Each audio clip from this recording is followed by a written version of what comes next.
আসসালামু আলাইকুম রহমতুল্লাহি ওবরকাতুহু। সম্মানিত দর্শক, প্রধানমন্ত্রী তারেক রহমান প্রথম তার সরকারি সফরে মালয়েশিয়াতে যাচ্ছেন, এটা মোটামুটি নিশ্চিত।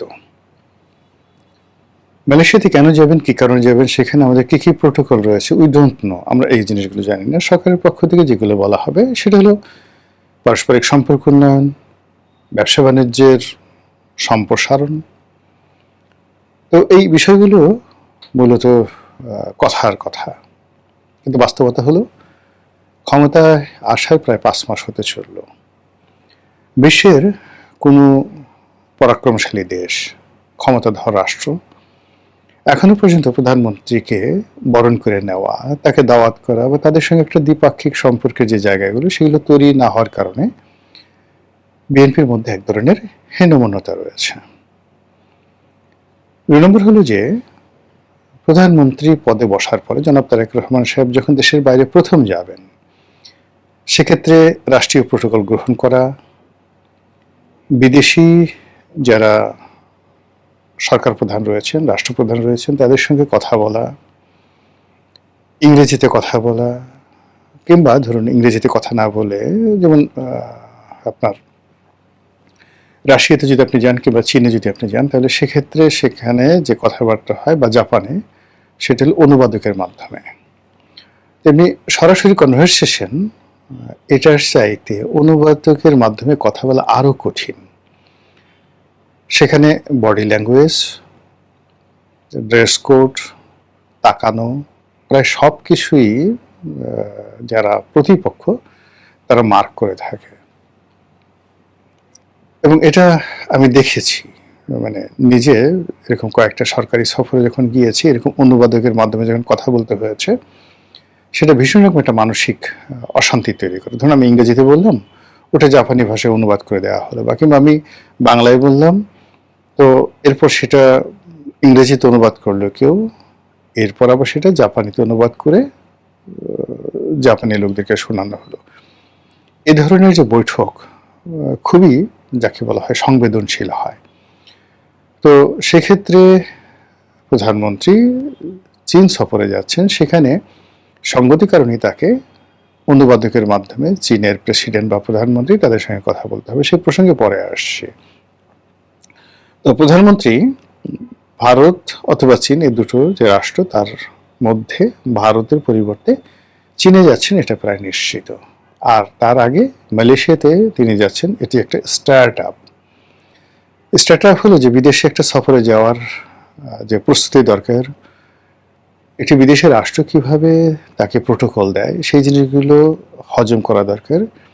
আর তার সঙ্গে সঙ্গে মালয়েশিয়া তার পুরনো, যাকে বলা হয় পরিচিত, মানে যাকে বলা হয় শহর দেশ, তার ছোট ভাই আরাফাত রহমান কোকো দীর্ঘদিন সেখানে ছিলেন, তিনিও বহুবার সেখানে গিয়েছেন। কাজে সেই মালয়েশিয়াতে গিয়ে তাদের রাষ্ট্রীয় প্রোটোকল গ্রহণ করা বা তাদের সাথে কথাবার্তা বলা, বার্গেনিং করা, এটা তার জন্য কোনো সমস্যা হবে না। এবং এখান থেকে তার যে সাহস সঞ্চয় হবে, সাবলীলতা আসবে, সেটা নিয়ে চীনের রাজধানী বেইজিংয়ে তিনি যদি যান, বা চীনের গ্রেট হলে যদি তাদের কোনো বৈঠক হয়, তাহলে ওটা তার জন্য অনেকটা স্বস্তিদায়ক হবে।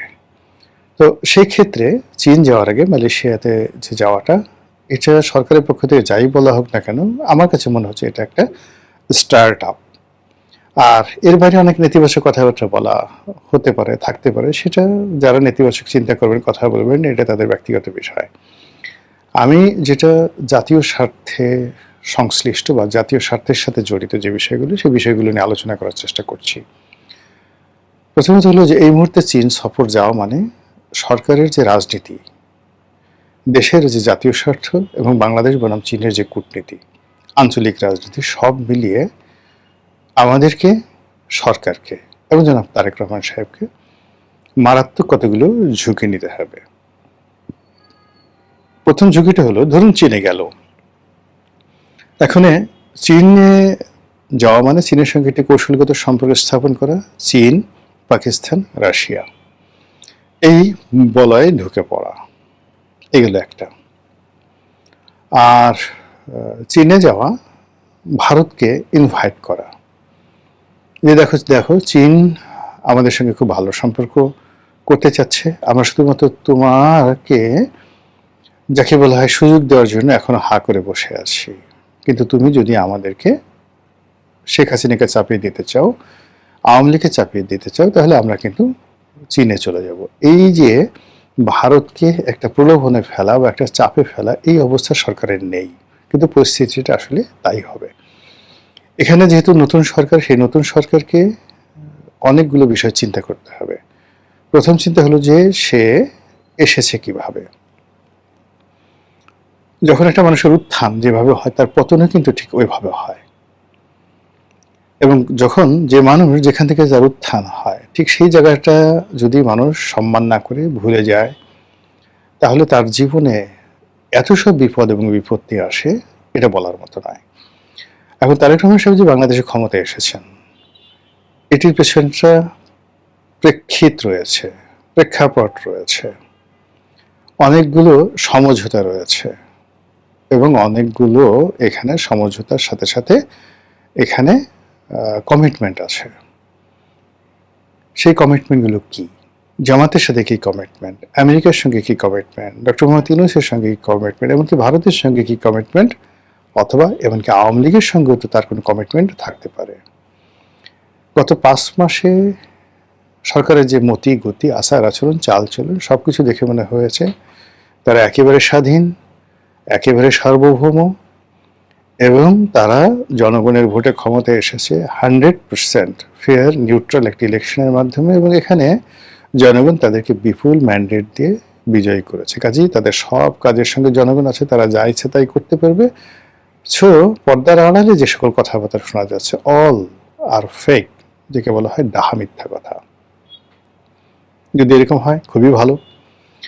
আর যদি আপনি কারোর সঙ্গে কমিটমেন্ট করে এসেছেন, সমঝোতা করে এসেছেন, প্রতিশ্রুতি দিয়ে এসেছেন, কেউ আপনাকে এনে ওই যে পার্লামেন্টে যে আমাদের ছাত্রলীগের একসময় সভাপতি ছিলেন মনিরুল হক চৌধুরী, দাড়িওয়ালা বড় ভাই, তো তিনি যে বক্তব্য দেন যে যার জন্য সিন্নি খাও যে মোল্লার জন্য, সেই মোল্লা তুমি চিনতে পারলা না। তো এভাবে আসলে যখনই আপনি কারো ওসিলাতে কোনো কিছু পাবেন এবং সেই ওসিলাটাকে আপনি অস্বীকার করবেন, এটি আপনার জন্য সেই ওসিলা গজব আকারে নেমে আসে।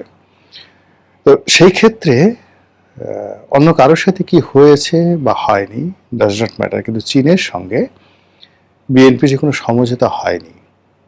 তারেক রহমান সাহেবের ক্ষমতায় আসা, ইলেকশন হওয়া থেকে শুরু করে আজকের দিন পর্যন্ত চীনের পক্ষ থেকে এমন কোনো কিছু নেই যার প্রতি নির্ভর করে তিনি যাদের হাত ধরে এসেছেন, যাদের সঙ্গে সমঝোতা করে এসেছেন, যাদের মাধ্যমে এসেছেন, সেটা বাদ দিয়ে চীনের উপর ঝাঁপিয়ে পড়া যায়। এটা হলো একেবারে প্রথম একটা বিপদ। দ্বিতীয় বিপদ হলো যে চীন থেকে যদি খালি হাতে ফিরে আসেন, যেটি ডক্টর মোহাম্মদ ইউনূস এসেছিলেন, আসার পরে তার পতন হয়েছিল। চীন থেকে খালি হাতে ফিরত এসেছিলেন শেখ হাসিনা, তার পতন হয়েছিল। চীনের সঙ্গে বঙ্গবন্ধু কোনো অবস্থাতেই সমঝোতা করতে পারেননি, তার পতন হয়েছিল।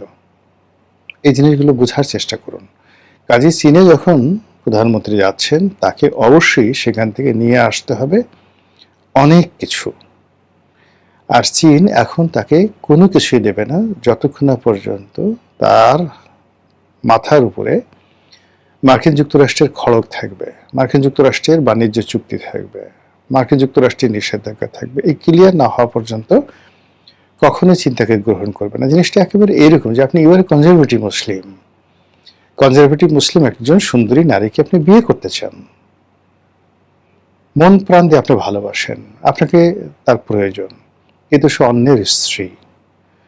এজন্য সেখান থেকে আপনার তালাক নিতে হবে, স্ত্রীর যে ইদ্যৎকাল সেটা পূর্ণ হতে হবে, আদারওয়াইজ আপনি কোনো অবস্থাতে তাকে গ্রহণ করবেন না। চীন ঠান্ডা জাতি, মাথা গরম করা জাতি নয়। তারা মোর দ্যান 500 বছর, 500 ইয়ার্স, আজ থেকে 500 বছর আগে, মানে এই 1948 সনের আগের 500 বছর তারা যুদ্ধ দেখেছে, বিভীষিকাময় পরাধীনতা দেখেছে। পুরো চীনকে খণ্ড বিখণ্ড করা হয়েছিল। পৃথিবীর এমন কোনো সাম্রাজ্যবাদের শক্তি নেয় যেটা চীনকে দখল করেনি। ব্রিটিশরা করেছে হংকং, শেনজেন, কিংডাও, চীনডাও যেটিকে বলা হয়। এখানে জার্মানরা উপনিবেশ স্থাপন করেছিল। সাংহাই ইংরেজদের দখলে ছিল, ফ্রেঞ্চদের কলোনি ছিল, জাপান বিরাট একটা অংশ দখল করে রেখেছিল। তো এই যে কর্তৃত্ববাদী চীন, মোর দ্যান 500 ইয়ার্স তারা এই পরাধীন ছিল। বহুবার তাদের মধ্যে অনেক যুদ্ধ হয়েছে, সিভিল ওয়ার।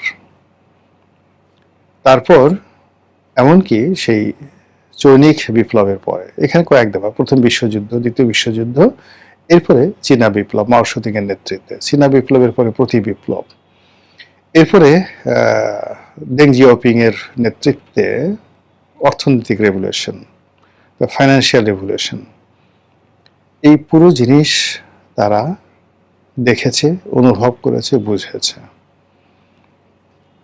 এবং চীন আপনি যদি যান দেখবেন প্রতি 6 মাস অন্তর অন্তর আপনি যান বা 3 মাস অন্তর অন্তর যান, যে শহরই যান না কেন আপনি কিছু পরিবর্তন দেখতে পাবেন। তারা শুধু উন্নতি লাভ করছে। তো কাজেই সেই চীনের সঙ্গে কোনো হাঙ্কি পাঙ্কি চলবে না। 100% আপনাকে সৎ এবং অনেস্ট হতে হবে। চীন এখানে তাদের ঘাঁটি করতে চাচ্ছে। ভারতকে তারা এই বাংলাদেশের ভূমি ব্যবহার করে তারা ভারতকে ব্যস্ত রাখতে চাচ্ছে। চীন সাধারণত কোথাও সামরিক উপস্থিতি তারা এখনো পর্যন্ত যাচ্ছে না, কিন্তু বাংলাদেশে তারা তাদের সামরিক বাহিনীর উপস্থিতি কনফার্ম করতে চাচ্ছে। তারা ভারতের 7 সিস্টারকে হুমকি দিতে চাচ্ছে, ভারতকে ভয় দেখাতে চাচ্ছে। বিনিময়ে বাংলাদেশের যা যা দরকার অবকাঠামোগতভাবে করবে, কিন্তু মাগনা নয়।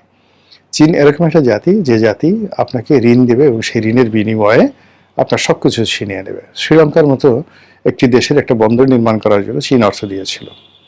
শ্রীলঙ্কা সেটা দিতে পারেনি, সেই বন্দরটা তারা পুরোটা নিয়ে নিয়েছে, অ্যাবসলিউটলি নিয়ে নিয়েছে বন্দরটা। তো বাংলাদেশে যে চীনের অর্থ, চীনের সঙ্গে যে কোনো টাকা আনতে গেলে টঞ্চ অফ মানি আপনি পাবেন, কিন্তু তার বিনিময়ে আপনাকে দিতে হবে এবং সেটাকে বন্ধক দিতে হবে। আগে যেভাবে বেনিয়ারা বা স্বর্ণকাররা স্বর্ণ রেখে আপনাকে সুদে টাকা দিতেন, চীন তদ্রূপ। আপনাকে অবশ্যই চীনের অর্থ দিয়ে কাজ করতে হলে সেই অর্থ ফেরত দিতে হবে এবং তার গ্যারান্টি স্বরূপ আপনাকে অনেক কিছু সেখানে জিম্মা রাখতে হবে। তিস্তা ব্যারেজ বলেন, পদ্মা ব্যারেজ বলেন, পদ্মা সেতু বলেন, আমাদের যে সকল মূল্যবান অবকাঠামো আছে সেগুলো চীনের কাছে দিয়ে তারপর আপনি টাকা পেতে পাবেন। আর চীনের সঙ্গে আপনি যখন এই সম্পর্কটা করবেন, আপনার অবস্থা হবে পাকিস্তানের মতো, আপনার অবস্থা হবে শ্রীলঙ্কার মতো, আপনার অবস্থা হবে মালদ্বীপের মতো।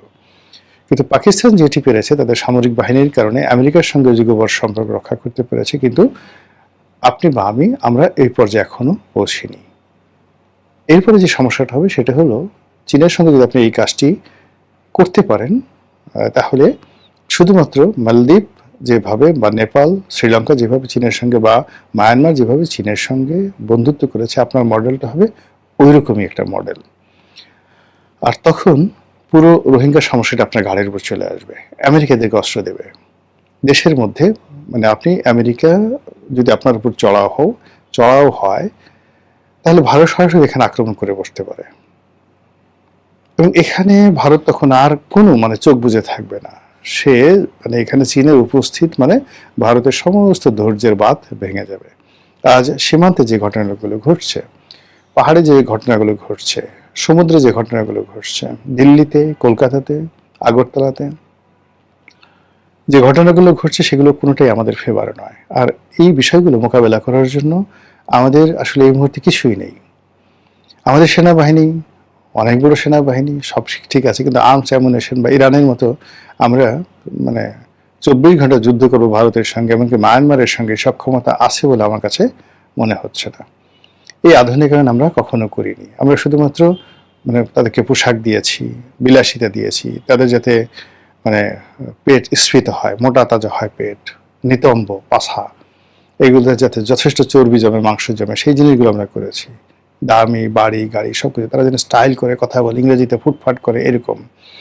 কিন্তু সত্যিকার অর্থে আপনি উত্তর কোরিয়ার একজন সৈনিককে দেখেন, এমনকি চীনের একটা সৈনিককে দেখেন, চুল থেকে পায়ের নখ পর্যন্ত একেবারে তারা যেদিন থেকে সৈনিক হিসেবে যোগদান করে বা জেন্টলম্যান ক্যাডেট হিসেবে তারা যেদিন কমিশন প্রাপ্ত হয় সেই দিন তাদের যে স্নেহাস্রোত থাকে, যেদিন রিটায়ার্ড করে তাদের ঠিক একই স্নেহাস্রোত থাকে। আমাদের দেশে চমৎকারভাবে ভাটিয়ারিতে বাংলাদেশ মিলিটারি একাডেমিতে ট্রেনিং দেওয়া হয়। ওই পর্যন্ত ট্রেনিংয়ের পরে ধীরে ধীরে ধীরে ধীরে তাদের ভাবসাব বাড়তে থাকে, পেট মোটা হয়, মানে কি যে অবস্থা, বিশ্রী, মানে এটা দেখার মতো নয়।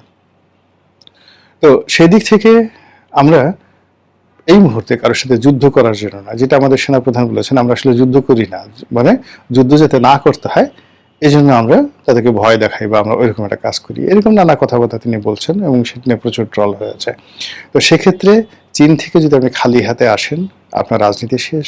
চীন থেকে যদি আপনি চীনের কমিটমেন্ট নিয়ে আসেন, আপনাকে আমেরিকা এবং ভারতের যাকে বলা হয় সেই পরিপূর্ণভাবে তাদের যাকে বলা হয় সেই আগ্রাসন, আক্রমণ, তৎপরতা, অপতৎপরতা, চক্রান্ত সবকিছু আপনাকে মোকাবেলা করতে হবে। আর আওয়ামী লীগের মতো একটা বৃহৎ রাজনৈতিক দল, তাদের যারা নেতাকর্মী আছে সবাইকে নিয়ে মূলত ওত পেতে বসে আছে যে আপনি এই ভুলগুলো করবেন আর এরকম একটা পরিস্থিতিতে পড়বেন, আর অমনি আপনার ত্রুটি তারা চেপে ধরবে। দেশ কোথায় যে সফলতা পাবে, দেশের পরিস্থিতি কি হবে, এটা আমরা এখনো পর্যন্ত বলতে পারছি না। অর্থনীতি, কর ব্যবস্থাপনা, আইন শৃঙ্খলা, আমলাতন্ত্র, সুশাসন, ন্যায় বিচার, সাংবাদিকতা থেকে শুরু করে এই অন্তত পক্ষে 20 থেকে 30টি যে স্কোর রয়েছে, সেই স্কোরের একটিও সরকারের পক্ষে নয়, রাষ্ট্রের পক্ষে নয়, জাতির পক্ষে নয়। সব জায়গাতে শুধুমাত্র খারাপ সংবাদ আসছে। আর সেই খারাপ সংবাদের মধ্যে আমাদের সেই প্রধানমন্ত্রী তিনি একটা স্টার্ট আপ সফরের মাধ্যমে দ্বিতীয় ধাপে তিনি চলে যাচ্ছেন চীন দেশে। সেখান থেকে তিনি কি হাতে আসেন, কিভাবে আসেন, কি নিয়ে আসেন, কি পরিণত হয় সেটাই এখন দেখার বিষয়। মহান আল্লাহ আমাদের সবাইকে